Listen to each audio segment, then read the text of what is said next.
Hey. Hello, Mike. Hello, Benj. How are you? I'm doing well. Good.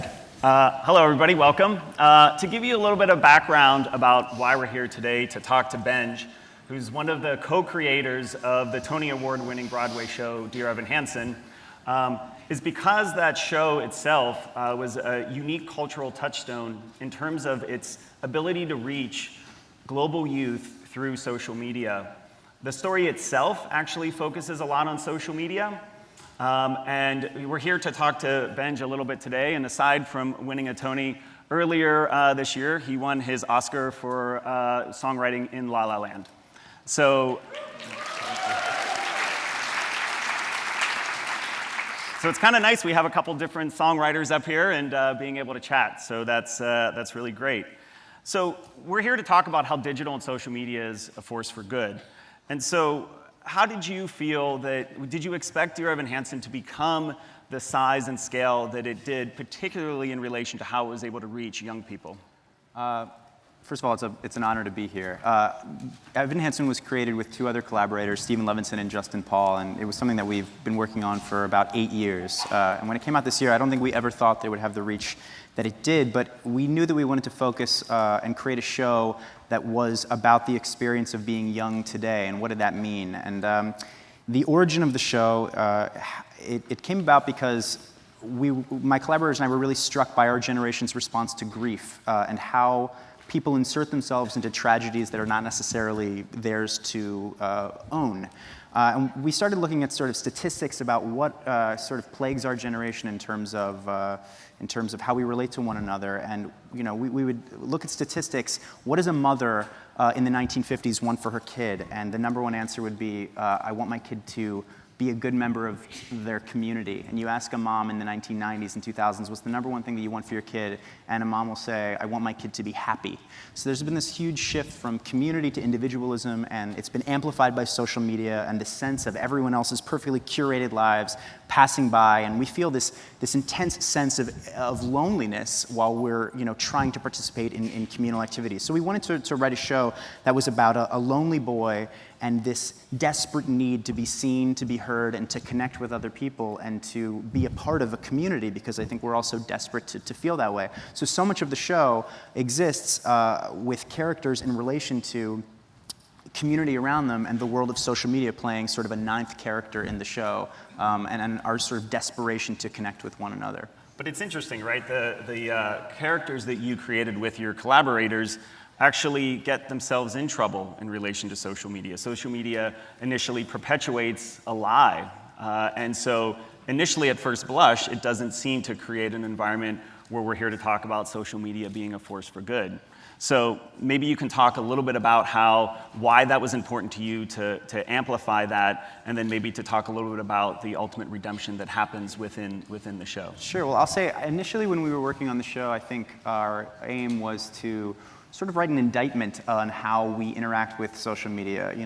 We were sort of judging our characters. We were like, why do people feel the need to publicly mourn? Why do we need to make tragedies that are not about us? And I think in our initial drafts of the show and even initial productions of the show, it was a very sort of judgmental piece of writing. But the more that we investigated the characters and really used sort of the power of what music can do. I mean, music is an amazing way to cut right to the core of an emotion. And especially in the context of 2.5 hours, you really get to create a world and create an emotional world that can really reach people. We realized that instead of judging our characters, how do you get underneath their skin and understand why we make the choices that we make, instead of wagging our finger or condemning somebody for owning a tragedy. What in us feels so lonely, feels so broken, feels this desperate need to connect with other people that we would be willing to lie about who we are, lie to the people that we love, and even lie to ourselves to be able to achieve that goal. And in even processing, there's suicide is a prevalent theme throughout the show. And I mean, even just looking at like national rates of suicide, it's at a 30-year high. So what is behind that? And I think social media has a lot to do with that. So we wanted to explore that in the show. But it also has an incredibly redeeming quality as well, that it can facilitate actual community and actual connection if used in the proper way. And the show sort of explores both elements of that. Yeah, and I'm sure you've had a lot of folks globally reach out to you. I know through conversations that we've had that it's amazing. This connection with the fans, the ability to iterate and create and do covers of the songs that you and your collaborators wrote, to be able to touch people literally around the globe, and in terms of the number of social impressions and the engagement. Can you talk a little bit about some of those types of interactions that you've had with fans, where people have said, you changed my life with this song, and maybe a little bit even with You Will Be Found, which is obviously the title of this panel, and talk a little bit about why that individual song was important and how we use that as part of a connection to the fan base. Yeah, well, there's a song in the show called You Will Be Found where the character is sort of reassuring a group of people that no matter how alone they feel, that there's always another person that they can reach out to, that they can find community if they need it. He's really singing it for himself, and it becomes a viral moment in the show, and so many other people sort of gravitate to that notion that you don't have to be alone if you look for other people to connect to. And I think, in terms of fans, we've had people from, Japan or Lebanon or everywhere around the world, and I do think that there is such a sense that you can be alone with your computer screen and think that you are the only person in the world who's hurting the way that you are hurting. But with the advent of social media, you are able to find unique niche communities of other people that you can connect to. And so this show, and I think the emotional resonance of what music can do, has allowed other people to say, I'm not the only one who feels as alone as I feel. I'm not the only one who's experiencing the kind of isolation that I'm going through. And it's been amazing that this. I think what we're the most proud of as creators is that we've seen people use the language of the show or the lyrics of the show or the dialogue to be a way to give words to the things that they are feeling. I think when things are amorphous and not clear and we don't know how to express ourselves, we can hold on to or latch on to the emotion and the words of a song, and it can give us the words that we don't know how to find ourselves. And we've been really, really touched that people are using this show and those songs to be able to express that. Yeah, and it's amazing too. In the actual production of the show, as it was being developed down in DC and then off Broadway and then eventually on Broadway in November, we actually did a social media campaign around You Will Be Found with the hashtag on Twitter, where we asked people to tell us their story and to make that type of connection. And in the actual Broadway production, you have those faces, those stories that appear during the song. And so I wonder, do you feel, and this is why it's a quite unique opportunity to have a musical be able to reach and connect globally with youth.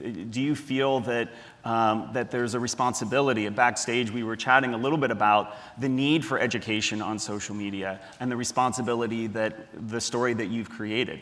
Yeah, I do. I mean, I think that social media has a tremendous power. And, I think hopefully the show tries to explore its good and its bad. It can be an incredibly destructive thing. I mean, I know when I wake up in the morning, I hate tweet our president often, and I need to stop myself from doing that because we need to kind of, as we went through the process of the show, instead of condemning what we see wrong with the world, how do we approach it with a sense of empathy and understand what is behind people's actions and how do we approach it with a sense of empathy.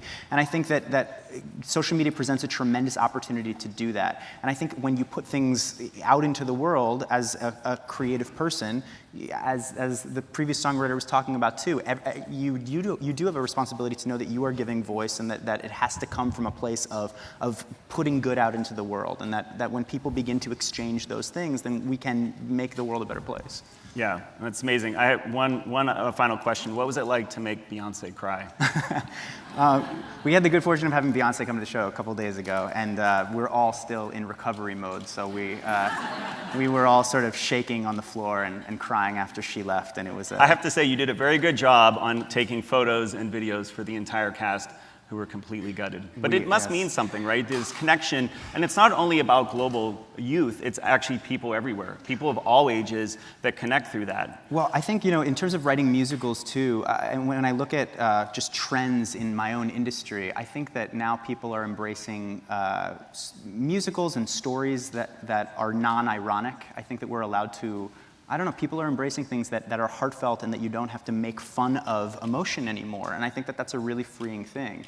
And we live in a time where, you know, I don't know, when I started writing, I always felt like I had to sort of apologize for having heart on sleeve. And I think we live in a time, and social media has amplified this, where it's okay to be emotional and it's okay to share how you really feel and expose the ugliest parts of yourself and know that you will be loved regardless of how ugly you think you might appear. And if we can all be willing to be vulnerable and share those parts of ourselves, I think that that's a really empowering thing. And I think it's amazing, both in terms of your Oscar and in your Tony, you gave some shout outs to the theater nerds, and to talk about that specifically, and using that platform should certainly be applauded for that. Thank you. Well, I think, you know, I think we all are outsiders in our own way, and when we celebrate, you know, our uniqueness, as our lead said in his Tony speech, he said, "What makes you weird is what makes you powerful," and I think that's really true. Benj, thanks so much. Thank you very much.